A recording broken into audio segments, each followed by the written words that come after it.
here at Kiker Memorial Stadium in Bradenton, Florida, where we saw an exciting playoff football game tonight between the Southeast Seminoles and the Lake Wales Highlanders. It came to an overtime, double overtime actually, and Lake Wales comes out with the 30-27 win to advance in the playoffs. And Ed, the fans here saw probably one of the more exciting games you're ever going to see in high school football. Well, that's for sure. And the Southeast Seminoles led early 14-3, scoring their second touchdown only a minute into the second quarter. And in about for the next two quarters, it really was the Lake Wales taking it to the Seminoles, where they were able to get the lead back up to 24-14 in their favor. And the Seminoles then rallied in the fourth period, scoring enough points to take the lead, 27-14, two touchdowns. Unfortunately, there was a critical extra point that was blocked, and that came back to haunt the Seminoles. They led 27-24 when they gave the ball back to Lake Wales in the last 3.5 minutes of the game. Lake Wales was able to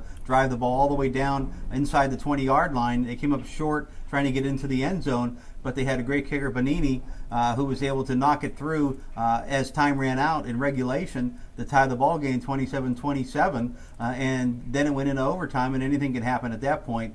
So the Seminoles had their chances in regulation, couldn't put it away, and the defense couldn't get off the field on that last drive that allowed Lake Wales to tie it up. Yeah, that extra point came on an 80-yard scoring drive early in the fourth quarter, which was capped off by Bo Brand, a 5-yard touchdown catch from his quarterback, Dyron Spite, but the extra point was blocked, making it 24-20. That extra point did come back to haunt the Seminoles tonight. And, of course, you talk about the kicking game, football, named aptly because it did come down to the kicking game tonight. And Bonani, a 39-yard field goal to tie it as time ran out, making it 27-all. And then two field goals missed by Ramirez for Southeast. A 21-yard field goal was blocked in the first overtime. In the second overtime, a 27-yarder went wide to the right.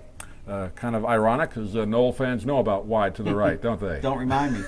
But, really more importantly, the first field goal that was missed at the end of the first overtime, that was to win the ball game.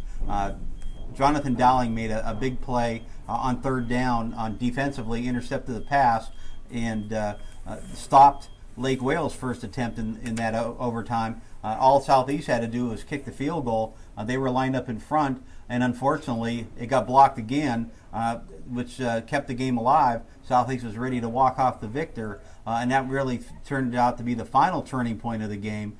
It was unfortunately again for Southeast. They tried the field goal attempt on the second overtime, and in the haste for Garcia to get the ball up, he pushed it to the right. It went wide right again, as you mentioned, and that left only the 10-yard short field for Lake Wales to do whatever they wanted, to just let their great kicker kick it through. They ran one play after a 5-yard offside penalty. They were at about the 2-yard line, so it was an extra point, automatic for them, not so automatic for Southeast, and that was the difference in the ball game. 30-27 in double overtime. Congratulations to Rod Schaefer and his coaching staff for the Highlanders. They will advance in the playoffs. Again, congratulations to an exciting and successful season for Paul Meckley in his 29th year with Southeast, coming just a little bit short tonight of advancing in the playoffs. And Ed, as we tape this, getting some of the scores from the other playoff games, we found out that Venice lost tonight. Manatee won their game. Lakewood Ranch lost their game, and Braden River won their game, and ODA well on their way to winning theirs. So big upset, though, for Venice losing tonight. Oh, that was my upset special that I was watching. They didn't get a good luck of the draw when these district matchups were set. St.